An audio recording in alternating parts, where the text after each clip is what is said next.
السلام علیکم ورحمۃ اللہ وبرکاتہ۔ دوستوں، امید کرتا ہوں آپ خیریت سے ہوں گے۔ میں ہوں محمد مقصود قاسمی اور آپ دیکھ رہے ہیں باغ مدینہ یوٹیوب چینل۔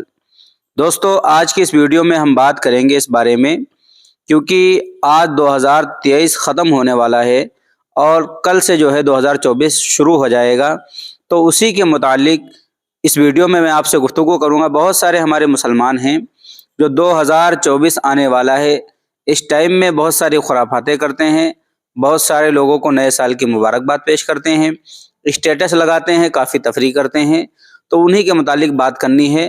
تو دوستو، اس کی بہترین رہنمائی کے لیے ہم رخ کریں گے دارالعلوم دیوبند کا، کہ دارالعلوم دیوبند اس کے بارے میں کیا کہتا ہے۔ تو دوستو، عنوان ہے نئے سال کی مبارکباد دینا کیسا ہے۔ سوال: 1 جنوری کو سب ایک دوسرے کو خوشی کا اظہار کرتے ہیں اور ہیپی نیو ایئر کا میسج بھیجتے ہیں، تو کیا ہم بھی اس کے جواب میں ہیپی نیو ایئر کہہ سکتے ہیں؟ کیا ایسا کہنا حرام ہے؟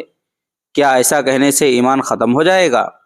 تو دوستو، جب سائل نے سوال کیا تو دارالعلوم دیوبند کی طرف سے اس کا جواب آتا ہے: بسم اللہ الرحمن الرحیم، ہیپی نیو ایئر کہنا حرام تو نہیں، اور نہ ہی ایسا کہنے سے آدمی ایمان سے خارج ہوتا ہے، تاہم 1 جنوری کو ہیپی نیو ایئر کہنا نصارہ وغیرہ کا طریقہ ہے، اس لیے ہیپی نیو ایئر کہنے سے احتراز کرنا چاہیے، بچنا چاہیے۔ واللہ تعالی عالم۔ دارالفتہ دارالعلوم دیوبند۔ تو دوستو، یہ تھا دارالعلوم دیوبند کا فتویٰ جو آپ نے ابھی سنا ہے۔ اب اس کے بعد میں بنوری ٹاؤن کراچی پاکستان کا سناتا ہوں کہ وہ لوگ اس کے بارے میں کیا کہتے ہیں، تو آخر تک ہمارے ساتھ بنے رہیے گا۔ تو سائل سوال کرتا ہے: کیا اسلامی اور غیر اسلامی نئے سال کی مبارکباد دینا جائز ہے؟ تو اس کا جواب آتا ہے بنوری ٹاؤن کراچی پاکستان سے: سال کے آغاز کے موقع پر مبارکباد دینے کا شریعت میں ثبوت نہیں، البتہ عبادت یا ضروری سمجھے بغیر اگر کوئی مبارکباد دے اور خیر و برکت کی دعا کرے تو حرج نہیں۔